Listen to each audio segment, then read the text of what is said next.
വജ്ര രചന ഹിമാനവി അവതരണം ഷാവുൽ മലയിൽ എഡിറ്റിംഗ് ഷെരീജ് പൂനൂർ നിർമ്മാണം PNR ക്രിയേഷൻസ്. പ്രണവിന്റെ കരുതലിൽ അത്രനാൾ തന്നിൽ നിറഞ്ഞിരുന്ന പോസിറ്റീവ് എനർജി ഭയത്തിന്റെ സമ്മർദ്ദത്തിന്റെ കാന്തമായി മാറിയത് ഉള്ളിലൊരു ചിത്തഭ്രമത്തിന് കോപ്പ് കൂട്ടി തുടങ്ങുമെന്നായപ്പോൾ ഉറക്കമൊഴിച്ച് വിശപ്പോ ദാമോ കണ്ണിൽ നിന്നടിച്ച് തന്റെ മനസ്സിന്റെ നിയന്ത്രണം ബാലൻസ് ചെയ്ത് പിടിച്ചതാണ് എബി. ആ കണ്ണുകളും അതിലെ ഭാവങ്ങളും നൽകുന്ന ശക്തി ഇപ്പോൾ ശ്വാസവായു പോലെയാണ്. ബഷീർ അത്രമേൽ ധൈര്യം പകർന്ന് കൂടുണ്ടെങ്കിൽ പോലും പ്രണവിന്റെ കാര്യത്തിൽ അവന്റെ മനസ്സും തന്നെ പോലെ തളർച്ചയിലാണ്. തള്ളാനോ കൊള്ളാനോ ആവാത്ത അവസ്ഥ. ഡോക്ടർ മുത്തശ്ശനുമായി സംസാരിച്ച് പുറത്തേക്ക് ഇറങ്ങിയതും അവശനായി കിടക്കുന്ന പ്രണവിലേക്ക് നെടുവീർപ്പോടെ അദ്ദേഹം നോക്കി. നിറഞ്ഞു വന്ന കണ്ണുകൾ അമൃത്തി തുടച്ച് 3 കോണുകളിലായി നിൽക്കുന്ന തന്നെയും ബഷീർ എബി അരികിലേക്ക് വിളിക്കുന്ന നേരം ഉള്ളം കൈയിൽ വിയർപ്പ് വളർന്നിരുന്നു. ഇങ്ങനെയൊക്കെ ഇത്രയിടം വരെ കാര്യങ്ങളെത്തി നിൽക്കുമ്പോൾ ആ മുന്നിൽ നിൽക്കാൻ കാലുകൾക്ക് ബലമില്ലാതാവുകയും നിസ്സായതയും വേദനയും ദേഷ്യവും കൂടിക്കലർന്ന് മനസ്സിന്റെ തളർച്ച കൂടുകയും ചെയ്തു. എനിക്കറിയാം വജ്ര, പ്രണവിന്റെ ശാഠ്യവും നിർബന്ധ ബുദ്ധിയും സ്വാർത്ഥതയും തന്നെയാ അവനെ ഈ അവസ്ഥയിൽ കൊണ്ടെത്തിച്ച്. നിന്റെ ഉള്ളിൽ അവനുള്ള സ്ഥാനം പിഴുതുമാറ്റി അവിടെ അവൻ ആഗ്രഹിക്കുന്ന ഇഷ്ടം വേരുറപ്പിക്കാനാണ് അവൻ ശ്രമിക്കുന്നത്. പക്ഷേ പറഞ്ഞു പൂർത്തിയാക്കാതെ നിറഞ്ഞു തുളുമ്പി അവളുടെ കണ്ണുകൾ പതിയെ തുടച്ചു കൊടുത്ത് ആ കവിളിൽ വലത് കൈപ്പത്തി ചേർത്ത് വെച്ചു.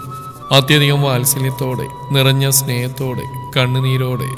നീ വേദനിക്കുന്നതും താങ്ങുന്നില്ല അവന്. നിന്റെ കണ്ണു നിറയുന്നതും കാണാൻ വയ്യവന്.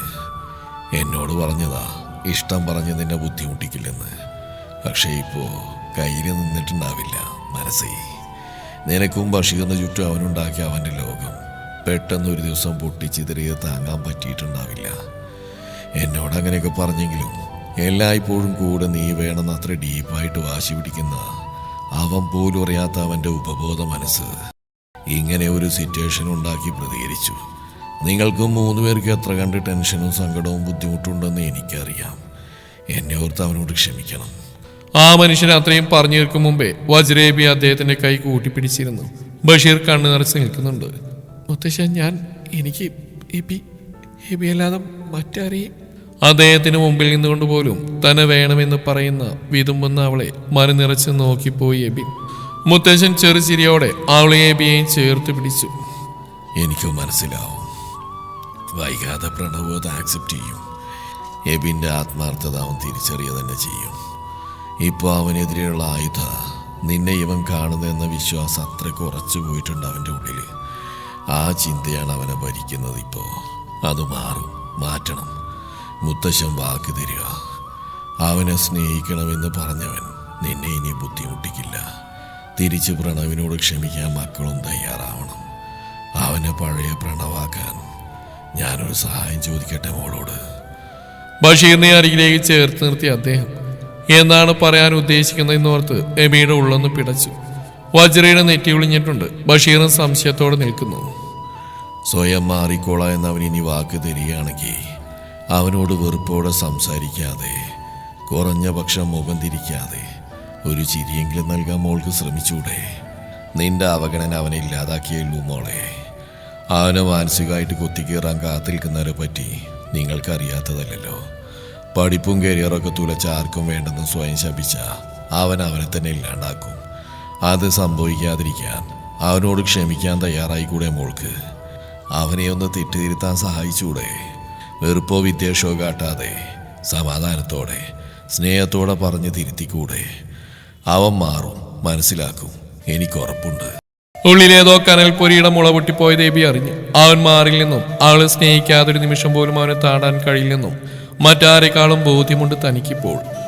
അവൻ മാറുമെന്നും വജ്ര എബിയുടേതാണെന്ന് അവൻ അംഗീകരിക്കുകയും ചെയ്യുമെന്ന് ഉറച്ചു വിശ്വസിച്ച ദിവസങ്ങളിൽ നിന്നും ഇന്ന് ഇവിടെ എത്തി നിൽക്കുമ്പോൾ അങ്ങേയറ്റത്ത് നിരാശയിൽ നിന്ന് ഉണർന്ന് തനിക്ക് സ്വന്തമായതിനെ തന്നിലേക്ക് ചേർക്കാൻ പ്രണവ് അവന്റെ ബുദ്ധിയിൽ ഏത് തന്ത്രം ഉപയോഗിക്കുന്നു മാത്രമേ ചിന്തയെത്തി നിൽക്കുന്നുള്ളൂ. അറിയില്ല അതെന്തുകൊണ്ട് അങ്ങനെ തോന്നിപ്പോകുന്നുവെന്ന്. ബോധം മറിഞ്ഞ് വീഴും മുമ്പേ വജ്ര നോക്കിയ നോട്ടവും നിമിഷാർദ്ധത്തിൽ തന്നിലേക്ക് അറിഞ്ഞ നീ എന്തിന് ഞങ്ങൾക്കിടയിലേക്ക് വന്നു എന്ന രൂക്ഷമായ ചോദ്യവും അങ്ങനെ ഉള്ളിൽ പശ പോലെ ഒട്ടിപ്പിടിച്ച് നിൽക്കുന്നുണ്ടാവാം. വല്ലാത്തൊരു നെഗറ്റീവ് ഫീലാണ് ചുറ്റും പരക്കുന്നത്. വജ്രയും ബഷീറും അത്രമേൽ ആഗ്രഹിക്കുന്നുണ്ട് പ്രണവ് തെറ്റ് മനസ്സിലാക്കി തിരികെ എത്തണമെന്ന്. താനും കൊതിക്കുന്നുണ്ട്. മുത്തശ്ശൻ പറയുന്ന പോലെ വജ്രയുടെ നല്ല സമീപനം കൊണ്ട് അവനെല്ലാം മറക്കാൻ തയ്യാറാവുമെന്നും തന്നെ അംഗീകരിക്കുമെന്നുള്ള പ്രതീക്ഷയിൽ ഏതോ സൂചി മുന പോലെ സംശയം വന്ന് കുത്തുന്നുണ്ട്. ഇത്ര വർഷങ്ങൾ അവളിൽ നിന്ന് അവൻ തന്നെ മാറ്റി നിർത്തിച്ച പോലെ അവസരം ഉപയോഗിച്ച് ഇനി ഒരിക്കൽ കൂടി ചെയ്യില്ലെന്ന് ഉറപ്പുണ്ടോ? തന്ത്രങ്ങൾ ഉപയോഗിക്കില്ലെന്നുണ്ടോ? അറിഞ്ഞുകൊണ്ട് തന്നെ മാറ്റി നിർത്തില്ല തൻ്റെ പെണ്ണ്. പക്ഷെ അവരെന്തൊക്കെ ചെയ്യുമെന്നൊരു നെടുവീർപ്പിട്ടുകൊണ്ട് ബെഡിലേക്ക് നോക്കി. ശാന്തമായി ഉറങ്ങുന്ന ആ മുഖം ഉള്ളിലെ ഒരു രൗദ്ര രൂപത്തിനെ ചാന്ത് കുഴക്കുന്നുണ്ടെന്ന് തോന്നിപ്പോകുന്നു. വജ്രയുടെ കണ്ണുകൾ തന്നിലേക്ക് നീളുന്നത് കൺകോണിലൂടെ അറിയുന്നുണ്ട്. മൃദുവായ ഒരു ചിരി നൽകാതിരിക്കാനായില്ല. നിനക്ക് വേണ്ടി ഞാൻ ഇന്നൊരു യുദ്ധത്തിന് പോലും തയ്യാറായിരിക്കെ അതിന്റെ അന്ത്യത്തിൽ ചോര പൊടിയുന്ന ഞങ്ങളിൽ ആർക്കായാലും നിന്റെ നെഞ്ചു വിങ്ങുമെന്നോർക്കെ നിനക്ക് വേണ്ടി അവസാന ശ്രമമായി കണ്ട് സമാധാന സന്ധ്യയായി കൈകോർക്കാൻ മടിക്കുമോ ഞാൻ? ആ ചോദ്യം വായിച്ചെടുത്ത അവളുടെ കണ്ണുകളിൽ ആ നേരം നീര് പൊടിഞ്ഞു തുടങ്ങിയിരുന്നു. നോട്ടും ബഷീറിലേക്കും എത്തി. പ്രണവിന് തിരികെ വേണ്ടടി എന്ന അപേക്ഷയാണ് ആ കണ്ണുകളിൽ. അരകൾ പോലെ മനസ്സാടി ഉലയുന്നുണ്ട് എന്തിനെന്നറിയാതെ നെടുവീർപ്പിട്ടുകൊണ്ട് മുത്തശ്ശനിലേക്ക് നോക്കി. ഞങ്ങൾക്ക് അവനെ തിരിച്ചു വേണം മുത്തശ്ശ. എൻ്റെ മനസ്സ് മനസ്സിലാക്കി തെറ്റിയിരുത്തി എൻ്റെ ആ പഴയ പ്രണവാവാൻ തയ്യാറാണെന്ന് അവൻ പറഞ്ഞാൽ മുത്തശ്ശൻ പറഞ്ഞ പോലെ മാറ്റിയിരുത്തില്ല ഞാൻ അവനെ. പക്ഷേ പഴയ സ്ഥാനം അത്ര വേഗത്തിൽ എനിക്ക് അവന് കൊടുക്കാൻ കഴിയില്ല. എനിക്കും സമയം വേണം. പതിയെ പതിയെ എല്ലാം ശരിയാവുന്നതിനെ പ്രതീക്ഷിക്കാൻ ഞാൻ. പക്ഷേ മുത്തശ്ശ, അത്രയും പറഞ്ഞവൾ അദ്ദേഹത്തിന്റെ കൈ പിടിച്ചു. തന്നോടുള്ള സ്നേഹവും വാത്സല്യവും നിറഞ്ഞു നിൽക്കുന്ന ആ കണ്ണുകളിലേക്ക് നോക്കി. ശേഷം അരികിൽ അവളിൽ തന്നെ ദൃഷ്ടി ഉറപ്പിച്ചിരിക്കുന്ന എബിയിലേക്കും. എബിയെ മാറ്റി നിർത്തിയിട്ട് എനിക്കിനി ഇതിനൊന്നും കഴിയില്ല. 5 വർഷം ഞാൻ വേദനിപ്പിച്ച മുത്തശ്ശ, ഇനി എനിക്കത് കാണാനും താങ്ങാനും വയ്യ. കരഞ്ഞു പോയിരുന്ന അപ്പോഴേക്കും എബിന്റെ കൈകൾ അവളുടെ കൈകളിൽ മുറുകി. കണ്ണ് നിറഞ്ഞിരുന്ന അവന്റെയും. ബഷീറും മുത്തശ്ശനും വേദന തിങ്ങിയ എന്നാൽ സ്നേഹം നിറഞ്ഞ ചെറുചിരിയോടെ പരസ്പരം നോക്കിയ ശേഷം ഇരുവരെയും ചേർത്ത് പിടിച്ചു. ആര് പറഞ്ഞു എബിയെ മാറ്റി നിർത്തണമെന്ന്? എബി നിന്റെ കൂടെ തന്നെ വേണം, എന്നും എപ്പോഴും. പ്രണവ് അത് അംഗീകരിച്ചാൽ മാത്രമേ നിന്റെ സൗഹൃദവും സ്നേഹവും അവനിനി കിട്ടൂ എന്ന് അവന് ബോധ്യപ്പെടുത്തിയിട്ടേ നമ്മൾ ഇന്ന് ഇവിടുന്ന് ഇറങ്ങൂ. എന്താ പോരെ? മറുപടിയായി ചെറുചിരിച്ചിരിക്കുമ്പോഴും കാതിലെത്തി നിൽക്കുന്നുണ്ടായിരുന്നു സ്വന്തം നെഞ്ചിരിപ്പിന്റെ ശബ്ദം. എന്തുകൊണ്ടോ ഒരു ഭയം, പറയാനറിയാത്ത ഒരു ഭയം. കോൾ എന്തോ വന്ന് മുത്തശ്ശൻ പുറത്തേക്ക് ഇറങ്ങിയതും നിസ്സംഗതയോടെ പരസ്പരം നോക്കിയിരിക്കുന്ന വജ്രയേബിയെയും നോക്കി നെടുവീർപ്പോടെ ബഷിയയുടെ ചുമലിൽ ചേർത്ത് പിടിച്ച് അകന്ന് മാറി റൂമിന് പുറത്തേക്ക് നടന്നു. എബി പ്രണവിനെയും നോക്കി ജനലിലേക്ക് നീങ്ങുന്നിരുന്ന അപ്പോഴേക്കും ഇവിടെ എത്തിയത് മുതൽ കഴിഞ്ഞുപോയ നിമിഷങ്ങളെല്ലാം ഒരിക്കൽ കൂടി ആലോചിച്ച് മനസ്സ് കലുഷിതമായി നിൽക്കവേ ജനലരികിൽ നിന്ന് തനിക്ക് അഭിമുഖമായി തിരിഞ്ഞുന്ന എബിയെ കണ്ട് ചിന്തകളിൽ നിന്നുണർന്നു. ഉറക്കത്തിൽ പോലും ശാന്തമല്ല അവന്റെ മനസ്സെന്ന് തോന്നും പോലെ ഞെളിപിരി കൊണ്ടിരുന്ന പ്രണവ് ഇപ്പോൾ ശാന്തമായിട്ട് ഉറങ്ങുന്നുണ്ട്. എബിക്കരികിലേക്ക് ഓരോ ചുവട് വെക്കുമ്പോഴും ഹൃദയം എന്തിനീ വണ്ണം വേവലാതി പൂണ്ട് തുള്ളുന്നെന്ന് ഓർത്തുപോയി. മുത്തച്ഛൻ പറഞ്ഞു താൻ വാക്കുകൊടുത്തതുമെല്ലാം കാരണമറിയാത്തൊരു ഭാരം നെഞ്ചിനകത്തൊരു കുമിഞ്ഞു കൂടും പോലെ. പ്രണവിനെ ഓർത്ത് അവന്റെ ചിന്തകളും ഇനിയുള്ള സമീപനവും ഓർത്ത് കടുകുമണിയോളം പേടി തന്നിൽ ഉടലെടുത്തിട്ടുണ്ടോ അറിയില്ല. പക്ഷേ എബിയെ കാണുമ്പോൾ ആ നെഞ്ചിലേക്ക് ചാഞ്ഞു മുറുകെ കെട്ടിപ്പിടിച്ചുകൊണ്ട് ഉള്ളിലെ ആദികളത്രയും ഒഴുക്കിവിടാൻ മനസ്സ് കിടന്ന് വരുന്നു. ആൾക്കൂട്ടത്തിൽ ഒറ്റപ്പെട്ടു പോയ നേരം, ആത്മാവായവനെ തന്നെ കണ്ടുകിട്ടുന്ന നേരം, ഉറക്കെ കരഞ്ഞുകൊണ്ട് ശ്വാസം മുട്ടും പോലെ വരിഞ്ഞു മുറുക്കി ഭ്രാന്ത് പിടിച്ചു പോലെ ആ മുഖമാകെ ചുംബിച്ചുകൊണ്ട് കരയാൻ തോന്നുന്ന പോലെ ഇവിടെ ഈ നിമിഷം എബിയുടെ കരുതലിലേക്ക് ചേരാൻ തോന്നുന്നു. വിട്ടുപോകരുതെന്ന് ഉറക്കെ പറയാൻ തോന്നുന്നു. എന്താണിത്? എന്തുകൊണ്ടാണിത്? ഒരിക്കൽ സർവ്വസന്തോഷവുമായിരുന്ന സഹോദരനായി പ്രാണനോട് ചേർത്ത് വെച്ച ഒരുവനെ തൻ്റെ ഉപബോധ മനസ്സിപ്പോൾ അത്രമേൽ ഭയപ്പെടുന്നുകൊണ്ടോ? അതോ എബിയിൽ നിന്ന് അകലുമോ എന്ന പേടിയുണ്ടോ? ആ അകലും ഇനി ജീവനെടുക്കുമെന്ന് അറിയാവുന്നതുകൊണ്ടോ? മൗനമായി കരയിച്ചും ബഹളം വെച്ചും അലമുറയിട്ട് കരഞ്ഞും നിറഞ്ഞ കണ്ണോട് ആ കണ്ണിലേക്ക് മുഖമുയർത്തി നോക്കി. കണ്ണുകൾ കോർത്തുപോയ സെക്കൻഡിൽ എബി അവളെ തന്നിലേക്ക് അണച്ചു പിടിച്ചു. അത് ആഗ്രഹിച്ചിരുന്ന പോലെ അവന്റെ ചുമലിൽ അവളുടെ കൈമുറുകി. അവന്റെ കഴുത്തടിയിൽ നെറ്റിമുട്ടിച്ച് കണ്ണീരു തീർത്തുപോയി. ആ മാത്രയിൽ സംഘർഷം കൊണ്ടുലയുന്ന മനസ്സ് കൈപ്പിടിയിൽ ഒതുങ്ങാതെയായപ്പോൾ എബി അവളുടെ മുഖമുയർത്തി ആ കണ്ണിലേക്ക് അമർത്തി ചുംബിച്ചു. അവന്റെ കൈത്തണ്ടയിൽ ഷർട്ട് കൂട്ടിപ്പിടിച്ച് ആ സാന്ത്വനം സ്വീകരിച്ച് വിതുമ്പിപ്പോയി വജ്ര. എല്ലാം ശരിയാവും, നീ കരയില്ലേ? നമുക്ക് ശ്രമിക്കാം. ഈ കണ്ണീര് കാണുമ്പോഴെല്ലാം ഞാൻ നിന്നെ എത്ര വലിയ സമ്മർദ്ദത്തിലാണ് വലിച്ചിട്ടെന്നോർത്ത് ചങ്ക് പെടക്കുക. ദൈവമാണ് നമ്മളെ ചേർത്ത് വെച്ചതെങ്കിൽ അതിന്നും അങ്ങനെ തന്നെയാവും. ആ പഴയ പ്രണവായവൻ മാറാൻ നമുക്ക് ശ്രമിച്ചേ പറ്റൂ. എങ്കിലേ എനിക്ക് എൻ്റെ വജ്രയെ ചിരിയോടെ തിരിച്ചു കിട്ടൂ. അപ്പോഴേ എനിക്ക് എന്നെ തന്നെ തിരികെ കിട്ടൂ. അത്രയ്ക്ക് മിസ് ചെയ്യുന്നുണ്ട് നിന്റെ ചിരി. എനിക്ക് പോസിറ്റീവ് എനർജി ഇരുന്ന നിന്റെ ചിരി. ആളുടെ മുഖം കൈക്കൊമ്പിലെടുത്ത് സ്നേഹം മുഴുവൻ ചാലിച്ച് നെറുകയെന്ന് മുകർന്നു. ക്യാനുല കണക്ട് ചെയ്ത ട്രിപ്പിട്ട സ്റ്റാൻഡ് വലിയ ശബ്ദത്തോടെ താഴേക്ക് വീണു. ഞെട്ടിലോടെ എബിയിൽ നടന്ന് പിന്നിലേക്ക് നോക്കിയ നേരം അകലാൻ സമ്മതിക്കാതെ അവൻ്റെ ഇടം കൈ വീണ്ടും തൻ്റെ വലങ്കയിൽ കൊരുത്ത് നിന്നപ്പോൾ ആ വിരലുകൾ വിടാതെ അരികിലേക്ക് നീങ്ങി നിന്ന് എന്നെ പിന്തിരിഞ്ഞു നോക്കി. സ്റ്റാൻഡ് വീണ ശക്തിയിൽ ക്യാനിലോ വലിഞ്ഞു മുറുകി തെന്നിമാറി. പ്രണവിന്റെ കയ്യിൽ ആ ഭാഗത്ത് ചെറുതായി ചോര കുടിഞ്ഞിട്ടുണ്ട്. കണ്ണുകൾ ഇറുക്കി അടച്ച് വേദന എന്ന പോലെ തലയുടെ പിൻഭാഗം സാവധാനത്തിലിട്ട് ഉരയ്ക്കുന്നുണ്ട്. അവനുണരാൻ ശ്രമിക്കുന്നതിനിടെ വല്ലാത്ത ബലം പ്രയോഗിച്ച് പിടിച്ചു വലിച്ചാണെന്ന് തോന്നി വജ്രയ്ക്ക്. പരസ്പരം കൈവിടാതെ തന്നെയാണ് എബി അവൾ ആ ബെഡിനരിയിലേക്ക് ഓടിയെടുത്തത്. ശബ്ദം കേട്ട് പുറത്തുനിന്ന് മുത്തശ്ശനും ബഷീറും ധൃതിയിൽ അവർക്കരിയിലേക്ക് വന്നെത്തിയിരുന്നു. വീണെടുക്കുന്ന സ്റ്റാൻഡ് കുനിഞ്ഞെടുക്കുന്ന നേരവും എബിയുടെ കണ്ണുകൾ പ്രണവിനെ തന്നെ സസൂക്ഷ്മം വീക്ഷിക്കുന്നുണ്ടായിരുന്നു. തങ്ങൾ നിൽക്കുന്ന ഭാഗത്തേക്കായി ബെഡിലിരിക്കുന്നവന്റെ കൈ സാധാരണ പോലെ അയച്ചു വെച്ചിട്ടുണ്ടെങ്കിലും മറുഭാഗത്ത് ബെഡ്ഷീറ്റിൽ മുറുകുന്ന ഇടം കൈ വിരലുകളുടെ ഭാവം ശരീരത്തിലെ വേദനയോ തളർച്ചയോ കൊണ്ടില്ലെന്ന് മനസ്സിലാക്കാൻ എബിയുടെ കണ്ണുകൾക്ക് സെക്കൻഡുകൾ പോലും വേണ്ടി വന്നില്ലെന്നതാണ് സത്യം. ഉള്ളിലൊരു ഇലത്താളം മുറുകുന്നുണ്ടെങ്കിലും സംയമനം പാലിക്കണമെന്നും അത്ര വേഗമൊന്നും പ്രണവിന് മാറാൻ കഴിയില്ലെന്ന് ഓർക്കുക. യാഥാർത്ഥ്യം ഉൾക്കൊള്ളാൻ അവനൽപ്പം സാവകാശം കൊടുക്കണം. അവൻ മാറുമെന്നൊക്കെ മനസ്സ് വാദിക്കുന്നുണ്ട്. പക്ഷേ ഇൻസെക്യൂരിറ്റി ഫീൽ ചെയ്യുന്ന തലച്ചോറിനും ബുദ്ധിക്കും ഹൃദയം കൊണ്ട് ചിന്തിക്കുന്നതിനോട് ഈ കടന്നു പോകുന്ന ഓരോ സെക്കൻഡിലും മുന്നിൽ കാണുന്ന പ്രണവിന്റെ ചേഷ്ടകൾ വീക്ഷിക്കുമ്പോഴും പരിഹാസഭാവമാണ്. മനസ്സ് നീ ഇത്രയ്ക്ക് വിഡ്ഢിയാവരുത്. ഇനി ഇറങ്ങിയേറാൻ പോകുന്ന ചർച്ചയ്ക്ക് ഉപദേശങ്ങൾക്കും താക്കീതുകൾക്കും വാഗ്ദാനങ്ങൾക്കും ശേഷം മുത്തച്ഛന്റെ തീർപ്പിനും വജ്രയുടെ തീരുമാനത്തിന് അനുകൂലമായി അവൻ മൂളിയേക്കാം. തെറ്റു തിരുത്താൻ ശ്രമിക്കുമെന്ന് ഉറക്കെ തന്നെ പറഞ്ഞേക്കാം. പക്ഷേ പ്രണവിന്റെ ചങ്കിൽ തിളക്കുന്ന ഒരിക്കലും വറ്റാൻ പോകുന്നില്ലാത്ത പ്രണയത്തെ അറിയാൻ അവനെ നെഞ്ച് കുത്തിക്കീറി ചൂട് നോക്കേണ്ട കാര്യമൊന്നുമില്ല. കണ്ണുകൾ എബിൻ മാത്യൂസിന് മാത്രം മനസ്സിലാവാനായി അവന്റെ ആ കണ്ണുകൾ അവൻ തുറന്നിട്ടിരിക്കും. ഭാവം പുരികക്കൊടികളിൽ തുന്നിച്ചേർത്തിരിക്കും. ചുണ്ടിന്റെ കോണിൽ ഒളിപ്പിച്ചിരിക്കും. നോക്ക്, കണ്ണു തുറന്ന് നോക്ക്.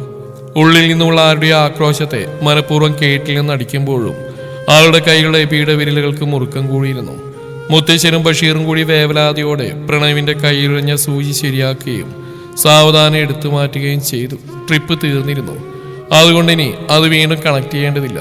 ആ ചെയ്യുന്നതൊക്കെ നോക്കി നടത്തിന്ന് കണ്ണു നിറച്ച് വജ്ര മുഖമുയർത്തി പ്രണവിനെ നോക്കിയ നേരത്ത് തുളുമ്പാറായ കണ്ണുകളോടെ അപേക്ഷാഭാവത്തോടെ വിതുമ്പലൊതുക്കി വെച്ച് അവളെ തന്നെ നോക്കിയായിരുന്നവൻ.